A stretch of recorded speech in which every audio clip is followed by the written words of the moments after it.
Yes, okay, it's a 12-star film production. Ya tugenda maaso katandike eigo filimu zikatono nyo katsoka tulengere kalango kano 210 na guno tewakyali lwali lwonna eno nayo tujereta okuva mu 12-star film production. Olowooza gwasoose okuzaala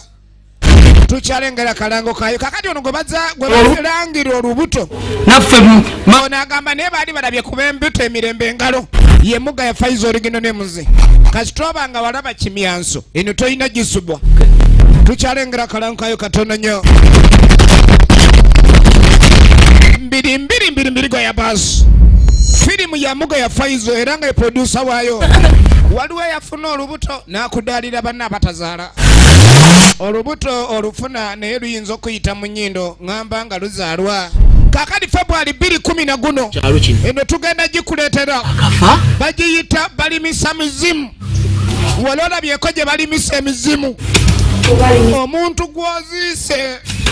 waliyo gyagenda ku lubimbi ng'ali ku katala bana bantu bagwe ono siye kasanke wanje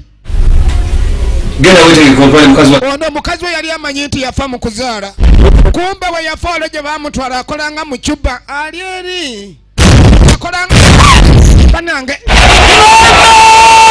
abantu abamu balowooza nti bafa baba tebafanga waliyo gye balimanga abasibe firimu yino ng'oyagala okinyonyoke waliwo gye balimanga abasibe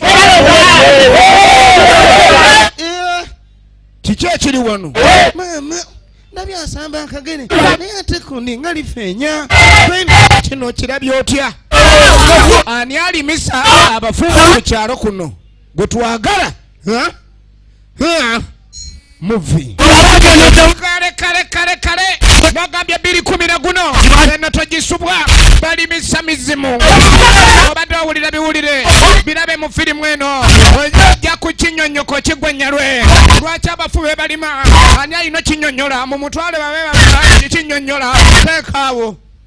ate bafa bali mbuto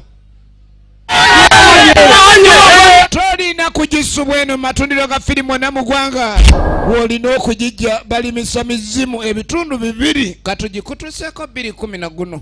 anti it's a 12-star film production.